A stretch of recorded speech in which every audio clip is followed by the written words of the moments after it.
एक कत्थी मैया बैठो मेरी माँ। चलो। राधे राधे गुरु जी। जी। मेरा प्रश्न है कि अपन जब सो के उठते हैं तो धरती माता के प्रणाम करते हैं कि नहीं? करते हैं। जी। करना चाहिए। आप करती हो कि नहीं? जी करते हैं, रोज नियम से करते तो हैं। प्रश्न क्या है? बहुत से लोग कहते हैं कि नहीं करना चाहिए। कौन बोलता है? कहते हैं कौन? कि जे नाटक करती, जे सब करती रहती। कौन ऐसा बोल रहा था? वहीं के लोग। कहाँ के लोग? दौनी के। तो आप सबको बताती क्यों हो कि हम धरती माता को प्रणाम करते हैं? मतलब प्रणाम करती हो तो सबको ढिंडोरा पीटती हो, सुनो सुनो हम प्रणाम करते हैं। अरे जब कहोगी सबको तो लोग तो कुछ कहेंगे, इसलिए। कुछ लोग आए थे, वो देखे थे कि मैं पैर पड़ रही, तो वो कहने लगे जे क्या कर रही हूँ। उन लोगों को पता नहीं होगा ना कि धरती हमारी माता है। जी। धरती में पांव रखने के पहले सवेरे नित्य हमें पृथ्वी हमारी माता है, तो पहले माता को प्रणाम करके फिर चरण रखना चाहिए, यही धर्म है। जी। राधे राधे गुरु। कल कथा का समय 3 बजे से ही रहेगा। बैठो, बोलो। राधे राधे गुरुजी। जी। मेरा प्रश्न ये है कि इस जन्म में भगवत प्राप्ति कैसे करेंगे? कथा सुनो, सत्संग करो, अपने आप भगवत प्राप्ति हो जाएगी, सत्संग से ही होगी। और एक और प्रश्न ये है कि जब भी हम कोई भागवत मतलब ग्रंथ पढ़ते हैं तो कोई घर का कोई काम बोलता है, तो हमें काम सुनने जाना चाहिए कि ग्रंथ पढ़ना चाहिए? काम भी करो बेटा, काम जरूरी है। काम के बाद समय बचे तो सब करो।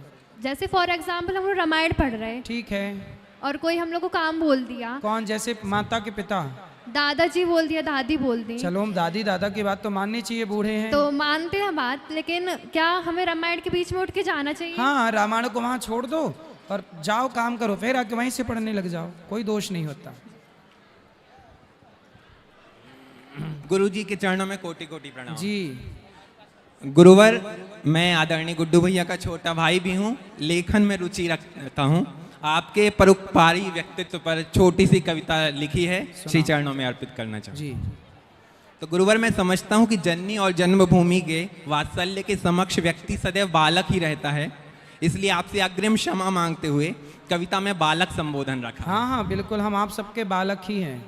लिखा है, कितनी माएँ भूखी सोईं, कितनी रातें रोती सोईं, जब आशाओं का नाम न था और अंधकारमय भविष्य सारा।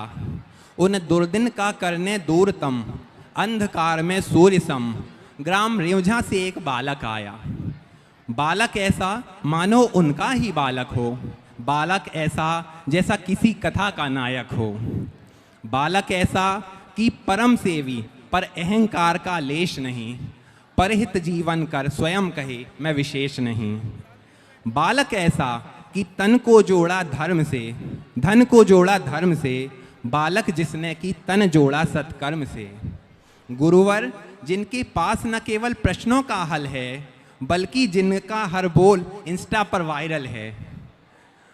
प्रणय अर्थात प्रेम। गुरुवर, आपके इस मिट्टी से प्रेम के चलते आज यह पुण्यमयी कथा यहाँ हो रही है।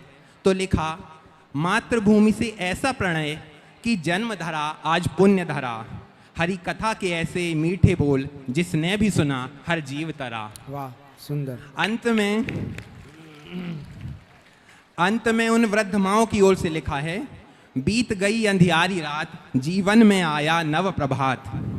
बीत गई अंधियारी रात, जीवन में आया नव प्रभात। अंतिम पंक्तियां गुरुवर, कल अश्रुपूर्ण थी जो आंखें, वो आज खुशी से हंसती हैं। रेवझा का वह नन्हा बालक आज देश की नामी हस्ती है। रेवझा का वह नन्हा बालक आज देश की नाम है। हम आप सबके बालक ही हैं, अपना बेटा अपना भाई ही मानो बस। सब लोग अपना बेटा और अपना भाई, अपना मित्र। हेलो गुरुजी, राधे राधे। जी मैया। आप 2018 से आप हमारे यहाँ नहीं आए। आपके यहाँ कथा की थी ना हमने? हाँ, 2018 में। 18 में की थी। हाँ, तो हम सोच रहे कि आप उसके बाद हम नहीं आए घर आपके? नहीं आए। चलो अब आएंगे। हम सोच रहे कि आपके चरण हमारे यहाँ पढ़ने चाहिए। बिल्कुल। हाँ। और भैया लोग अच्छे हैं? कब आओगे आप? आएंगे मैया, आएंगे। हाँ, दोनों ठीक हैं। एक आया था पप्पू, जी मिला। बहू आई थी, अब कल राहुल आएगा, बहू आएगी। बिल्कुल बिल्कुल स्वागत है। आपको आना है। आएंगे हाँ, सीताराम। जरूर। राधे सीताराम राधे। सीताराम। और किसका प्रश्न है? राधे राधे गुरुजी। हाँ जी। गुरुजी मेरा ये सवाल है कि लड़कों को कान नहीं छिदाने चाहिए या छिदाने चाहिए? कर्णवेद संस्कार के अनुसार काफ़ी सारे मिथक हैं आज के दौर में, कौन सा छिदाएं कौन सा नहीं छिदाएं, कब छिदाना चाहते हैं, इसके बारे में आप बताइए। मैंने भी अभी अक्षय तृतीया में दोनों कान छिदवाए हैं। कोई मिथक नहीं है। कान छिदवाना कर्ण भेदन 16 संस्कारों में एक संस्कार कर्ण भेदन संस्कार है। देखो हमारे भी कर्ण भेदन संस्कार हुआ, हमने भी 2 कान छिदाए, दोनों 2 3 4 ऐसे। तो कान छिदाना अच्छा है, ये संस्कार है। हमने 16 संस्कारों में सारे संस्कार करने चाहिए। कर्ण भेदन संस्कार है, सब पुरुषों को भी कान छिदाना चाहिए। राधे राधे गुरुजी। जी सब बैठो। राधे राधे महाराज जी। जी भैया। मैं आपका अन्नू से अनिल, अनिल से अनुरुद्धाचार्य और फिर डॉक्टर अनुरुद्धाचार्य तक का सफर का मैं गवाह हूँ। बिल्कुल बिल्कुल। और सामाजिक और राजनीतिक जीवन में बहुत सारे ऐसे लोग हैं जो अहंकार के मद में डूबे हुए हैं। जी। तो क्या अपने शास्त्रों में ऐसा कुछ विधान है कि वो अहंकार की समय सीमा क्या है? अहंकार का एक ही दंड है, नाश। जिसने अभिमान किया उसका नाश हुआ, पतन हुआ। इसलिए बिंदास जीवन, कल मैंने कथा में बताया कि ज्यादा घमंड जिसे आए 50 रुपया का घड़ा खरीद के गिफ्ट कर दो। बताओ उसको कि पागल घमंड किस बात का, एक दिन तेरी राख इस 50 रुपए के घड़े में समा जाएगी। हम सबको एक दिन राख बन के उड़ जाना है। जब राख बन के उड़ना है तो बताओ घमंड किस बात का। ये हमारे नीलू भैया हैं, नीलू वाजपेयी जी, पौड़ा में इनकी मेडिकल की दुकान है। इन्होंने, ये वो भैया हैं जब इनकी दुकान थी और मैं यहाँ गांव में जब गैया चराता था तो गैया चरा के समय मिलता तो मैं इनकी दुकान के बाहर जाके बैठा करता था। ये हमारा परम सौभाग्य है। तब भी ये थे और आज भी ये हैं। तब भी उन्होंने मुझे देखा, तब भी मैं घमंड में कभी नहीं रहा। आज भी मैं आप सबका दास बन के ही रहता हूँ। घमंड किस बात का करूँ?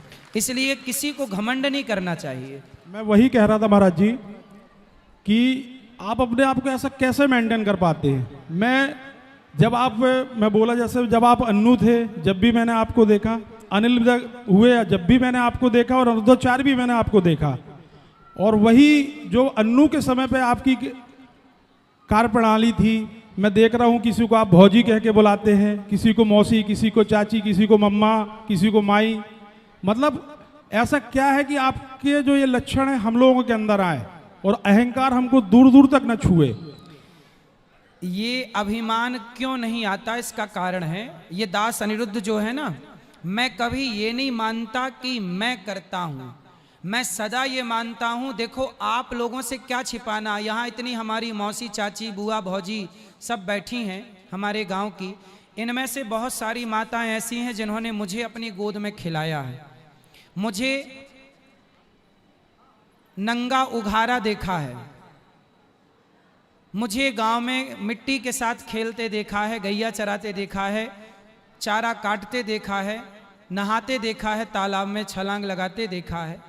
तो आप लोग जानते हैं मुझे कि मैं कैसा हूं। मैं ऐसा इसलिए हूं क्योंकि मैं ये मानता हूं कि मैं कुछ नहीं कर रहा, भगवान मेरे से और आपसे करवा रहे हैं। जब मैं अपने को करता मानता ही नहीं तो मुझे घमंड क्यों आए? घमंड मुझे उस दिन आएगा जिस दिन मैं ये मान लूं कि मैंने किया।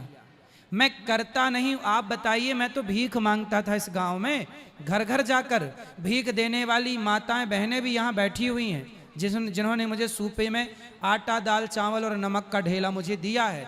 अब बताइए, मैं भीख मांगने वाला आज व्यक्ति यहाँ बैठा हूँ तो मैंने अपने वो दिन भूले नहीं। मुझे पता है कि भीख दे करके आपने मुझे यहाँ पहुँचाया है और भीख लेकर के मैं यहाँ पहुँचा हूँ। घमंड किस बात का करूँ? मैं तो एक भिखारी हूँ और भिखारी को घमंड नहीं करना चाहिए। सो मैं नहीं करता, बस मैं भुलाया नहीं अपने दिनों को। यदि मैं दिन भूल जाता तो मुझे भी घमंड आ जाता। लेकिन मुझे याद है मेरे पिताजी मेरे पिताजी साल में एक बार पैंट दिलाते थे। सच बताऊं, मैं जीन्स पहनने के लिए तड़पा करता था। गांव के लड़के जीन्स पहना करते थे, मेरे पास जीन्स नहीं हुआ करता था, पैंट महंगा था जीन्स का। मेरे पिताजी कपड़ा सिलवाते थे।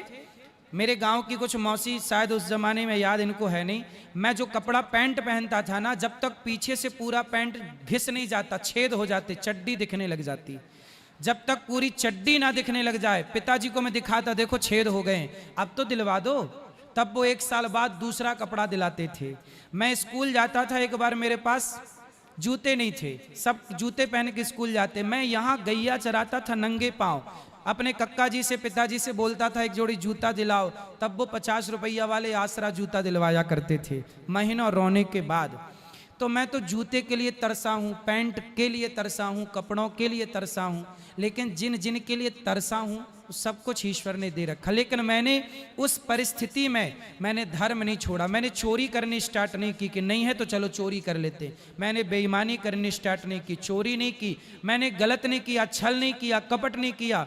मैंने ईमानदारी से अपने आप को आगे बढ़ाया और सेवा का भाव रखा। वो सब देखकर भगवान ने ये सब कृपा की है। बहुत बहुत धन्यवाद महाराज जी। ईश्वर करे आप ऐसे ही समाज की सेवा करते रहें और इस सिहोरा पूरे क्षेत्र का नाम आपने पूरे भारतवर्ष नहीं अपितु पूरे विश्व में विख्यात कर दिया।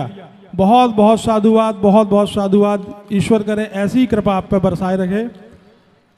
राधे राधे। धन्यवाद भैया, आप लोगों का आशीर्वाद है, सब आप लोगों के आशीर्वाद का ही परिणाम है। और किसका प्रश्न है? स्वामी जी जी, जय श्रीमन नारायण। राधे राधे। माइक पास में लो, माइक पास में लो। जय श्रीमन नारायण। जय श्रीमन नारायण जी। सहयोग बड़ा है या कर्म फल बड़ा है कोई भी लक्ष्य को पाने के लिए? देखो, सहयोग तो जरूरी है। आपके पिता ने आपका सहयोग किया पढ़ाई में, जब पढ़ाई में सहयोग नहीं करते तो आप पढ़ती कैसे? तो माँ का सहयोग मिला कि आप तो जब पैदा हुई थी छोटी सी थी, आपको कपड़े भी आपकी माँ ने पहनाया, तो सहयोग तो मिला ना माँ का। संयोग मींस कोइंसिडेंस, मतलब कोई चीज कोइंसिडेंस। संयोग। हाँ जी। अच्छा, आपने संयोग बोला, मुझे सहयोग समझ में आया।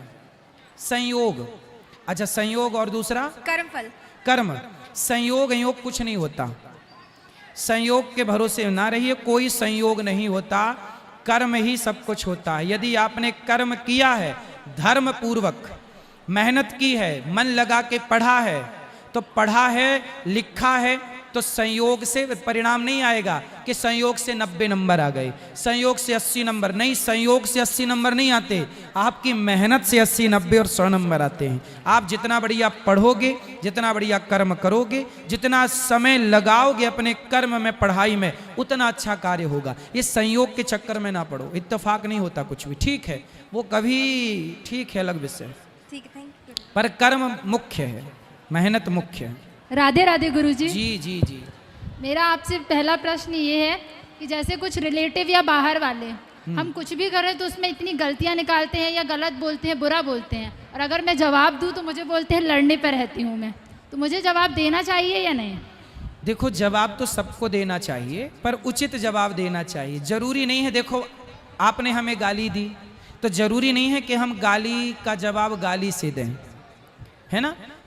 गाली का जवाब मुस्कुरा के भी दिया जा सकता है। जब आप गाली देने वाले के आगे मुस्कुराएंगे ना, तो वो पानी पानी हो जाएगा। जरूरी छोड़ी है कि गाली को हम गाली से ही काटें, मुस्कुरा के भी काट सकते हैं। तो जरूरी नहीं है कि हम सामने वाले की तरह बने, अच्छा बनना है बस। नहीं, अगर मम्मी पापा पे बात आती है तो अच्छा नहीं लगता।